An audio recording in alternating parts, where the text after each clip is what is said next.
রাত ৮টার দিকে হঠাৎ করে আমার ছোট চাচাতো ভাই আদিত্য আমার রুমের সামনে তার মোটরসাইকেল নিয়ে এসে হর্ন বাজিয়ে ডাকাডাকি করতেছিল। আর আমি তার ডাকাডাকির কারণ জিজ্ঞাসা করলে সে জানায় আজকে খুব গরম পড়েছে, তাই রুমের মধ্যে না থেকে চলো একটু ঘুরে আসি। তাই ওর সাথে বের হওয়া। হ্যালো গাইস, আসসালামু আলাইকুম। আমি সাকলাইন গুহি চলে আসলাম আপনাদের সামনে নতুন একটি ভিডিও নিয়ে। আজকের দিনটা 2025 সালের 9 মে শুক্রবার। গোটা দিনটাই ছিল অসহনীয় গরম। তীব্র গরমের কারণে লোডশেডিংও হয়েছে অনেকবার। ঘরে বসে বসে একদমই ভালো লাগছিল না, শরীরও কেমন যেন অবসন্ন লাগছিল। রাত 8টার দিকে একটু ঠান্ডা বাতাসে ঘুরতে বের হলাম। সাথে ছিল আমার চাচাতো ভাই আদিত্য। উদ্দেশ্য একটু মোটরসাইকেলে হাওয়া খাওয়া আর সাথে পেঁয়াজু বড়া খাওয়া। আমরা গন্তব্য ঠিক করলাম পাবনার বকশীপুর, একটি গ্রাম্য এলাকা, শহরের কোলাহল থেকে অনেকটাই আলাদা। দীর্ঘ মোটরসাইকেল যাত্রার পর পৌঁছে যায় বকশীপুরে। অবশেষে আমি আর আদিত্য সেই পেঁয়াজুর বড়ার দোকানে পৌঁছালাম। পেঁয়াজুর বড়ার দোকানে পৌঁছায় আমি আদিত্য আশেপাশে ঘুরে দেখলাম।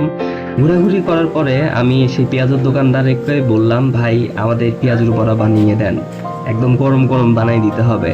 সে বলল আচ্ছা ভাই ঠিক আছে বসেন, আমি গরম গরম বানাই দিচ্ছি। তো ভাই আমাদের কথা মতো সে গরম গরম পেঁয়াজুর বড়া ভাজা শুরু করছে। আদিত্য এসে আশেপাশে দেখতেছে যে ভাই কি অবস্থায় কিভাবে বড়া ভাজতেছে, পর্যবেক্ষণ করতেছে। তো এইভাবে চলতে থাকুক বড়া ভাজা। এই সুযোগে আমি একটু দোকানের আশেপাশে ঘুরে দেখি। আদিত্যকে নিলাম পাশে, ও একটু আসুক সেলফি ভিডিওর মধ্যে। অপেক্ষা করতেছি কখন বড়া ভাজা শেষ হবে এবং বড়াটা খেয়ে আবার একটু বাইকে করে বের হব, কারণ বড়ার দোকানে গরম অনেক। আগুনে যেহেতু রান্না করতেছে তাই গরম তো হওয়া স্বাভাবিক। তো বড়া ভাজা শেষের দিকে, এখন অলমোস্ট শেষ। বড়াটাকে এখন ঠান্ডা করে নিচ্ছে যাতে আমরা এখন খেতে পারি। এখন এমনি যে গরম, গরমের মধ্যে আর গরমটা তো খাওয়া যায় না, তাই ঠান্ডা করে নিল।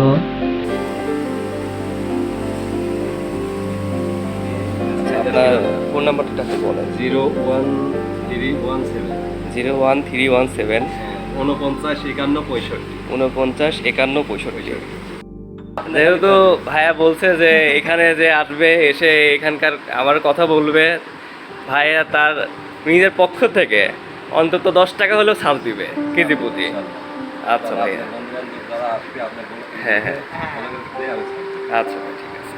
বড়া নিয়ে এসে আদিত্যকে দিলাম, বললাম যে আদিত্য মশলাটা দিয়ে বড়াটার উপর একটু ভালো করে ছিটায় দে, যাতে বড়াটা একটু টেস্ট একটু বৃদ্ধি পায়।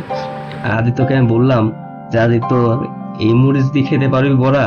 বললো হ্যাঁ পারবো, কারণ সে ঝাল খেতে পারে না, একদমই পারে না। ঝাল খেলে তার চোখ দিয়ে পানি বের হয়ে আসে। তো আমরা অনেক খাইছি বড়া, অনেক অর্ডার করছিলাম, তো দুজন মিলে তো শেষ করতে পারলাম না, বাকি যেটুকু বাচ্ছিল ওইটা বাসার জন্য নিয়ে চলে আসলাম।